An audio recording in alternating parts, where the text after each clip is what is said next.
पिता ने, बाबा ने जो एक प्रेरणा दी कि शिक्षा एक बहुत बड़ी चीज़ है, शिक्षा से कोई भी बदलाव आ सकता है। तो मेरे मतलब में इस आज़ादी का मतलब क्या है बेटा? सभी लोग प्यारे बच्चों जो भी हो, जो सुन रहे हो मेरी बात को, समझ रहे हो, बस एक बात याद रखना कि अगर आप शिक्षित हैं तो आज़ाद हैं, और अगर आपके अंदर शिक्षा नहीं है तो आप हमेशा गुलाम रहेंगे। चाहे आज़ादी का कोई भी वर्ष हो, चाहे 75वां वर्ष हो, चाहे 100वां वर्ष हो, चाहे कोई भी हम बना ले, भले ही हमें 1947 में आज़ादी मिली थी, लेकिन जब तक हम पूर्ण रूप से शिक्षित नहीं होंगे तब तक हम पूर्ण रूप से आज़ाद नहीं होंगे। और हमेशा एक बात याद रखिए, आज शिक्षा के लिए जो भी कष्ट आप झेल रहे हैं, 6 घंटा 7 घंटा 8 घंटा पढ़ रहे हैं, पढ़िए, मेहनत करिए। अगर 6 घंटे 7 घंटे 8 घंटे नहीं पढ़ेंगे तो कल को 12 घंटे की तरह आपको लेबर की तरह क्या है, जॉब करना पड़ेगा। लेबर की तरह, लेबर समझते हैं, लेबर का मतलब बहुत परिश्रम करता है। लेकिन भारत सरकार ने आज भी, अब हमें याद तो नहीं है कि मनरेगा के अंदर 8 घंटे के कितना रुपया क्या निर्धारित किया है, लेकिन शहरों में लोग, हम लोग या जो भी होता है, 500 रुपये ही क्या है एक लेबर को प्रतिदिन का मिलता है। तो अगर बेटा क्या है, समझोगे नहीं, शिक्षा को नहीं समझोगे तो लेबर वर्क की तरह करोगे और दिन भर कितना भी कार्य करोगे, 500 रुपए से ज्यादा क्या है अर्न नहीं होगा। हमारी सफलता ही हमारी शिक्षा है। एजुकेशन ही एक ऐसा है कि जो कहीं भी कुछ भी क्या है ला सकता है। जो गार्जियन बैठे हैं, बाबा चाचा जो भी लोग बैठे हैं, सभी लोग किसान वर्ग से हैं, कुछ अध्यापक भी हैं, कुछ गांव के और भी लोग हैं।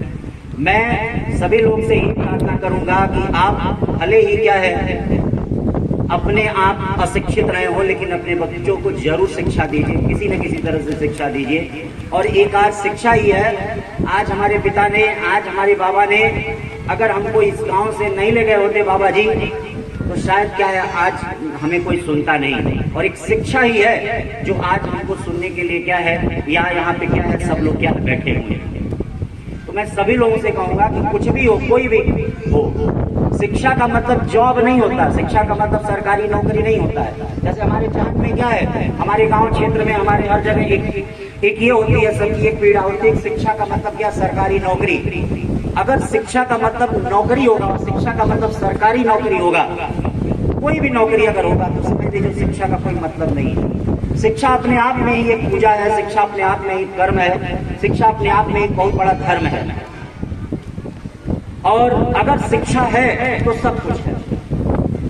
मैं तो ये जानता हूं कि जैसे कहा जाता है विद्वान सर्वत्र पूज्यते, ये बहुत ही सही है। हम लोगों ने छोटे में छोटे क्लास में लिखा था, उस समय हम लोगों ने नहीं ध्यान दिया, लेकिन आज इसकी कीमत पता चलती है कि हाँ, विद्वान सर्वत्र पूज्यते, कि विद्वान की हर जगह पूजा होती है। और हमको क्या है, शिक्षा ग्रहण करनी पड़ेगी, किसी नौकरी के लिए नहीं, हमको अपने अक्ल के लिए, अपने समाज के लिए, अपने आप में परिवर्तन लाने के लिए शिक्षा क्या है ग्रहण करनी पड़ेगी। और जो अपने बच्चे होंगे, चाहे बच्चे हों, चाहे भाई के बच्चे हों, चाहे कोई भी हो, सबको प्रेरित करना पड़ेगा ताकि वह शिक्षा की तरफ आए, क्योंकि तभी आजादी का मतलब समझ में आएगा, नहीं तो कोई आजादी का मतलब नहीं समझ में आएगा। और अगर हम शिक्षित होंगे तो अपने आप को कहीं भी बदल सकते हैं, कहीं भी रह सकते हैं, कहीं भी जा सकते हैं, कहीं भी धनाभाव नहीं होगा, कहीं कोई दिक्कत नहीं आएगी। अगर आपके अंदर क्वालिटी है तो आप कुछ भी कर सकते हैं। जैसे बहुत लोग कहते हैं भाई कि जो प्रतिदिन 500 रुपए कमाता है वो कैसे प्रतिदिन 1000 रुपए कमाएगा। तो 1000 कमाने के लिए 24 घंटा 48 घंटा थोड़े हो जाएगा। 2000 रुपए प्रतिदिन कैसे कमाएगा, कैसे कमाएगा? बस एक काम कर सकता है, अपनी क्वालिटी में परिवर्तन लाके कर सकता है।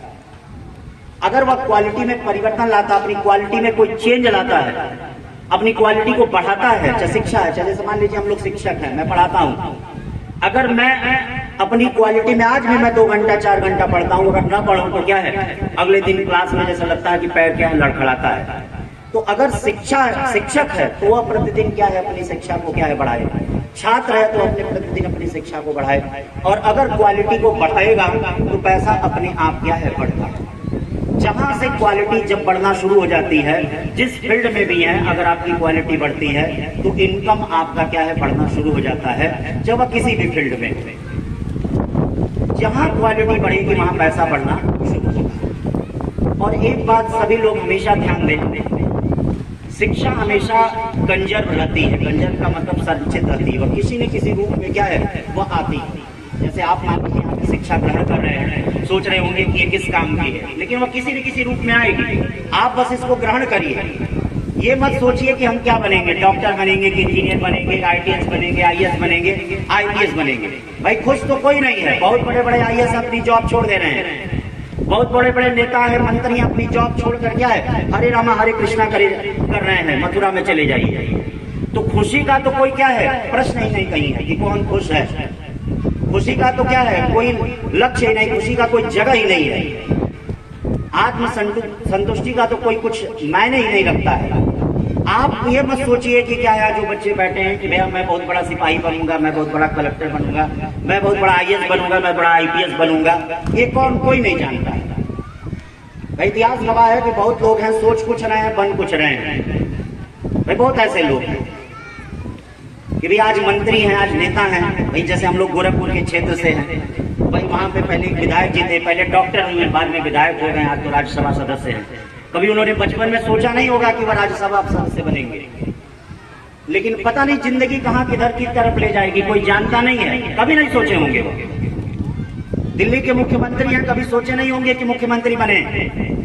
भाई ITS बने, IIT में उनका अंडर 100 रैंक था, और उसके बाद IAS 300 कुछ स्थान IAS में था, जिसके बाद IRS इंडियन रेवेन्यू सर्विस मिला। कभी सोचा नहीं होगा उन्होंने क्या है कि मैं मुख्यमंत्री बनूंगा, मुझे दिल्ली का भी नेतृत्व करने को मिलेगा, पंजाब का भी नहीं, कोई नहीं जानता।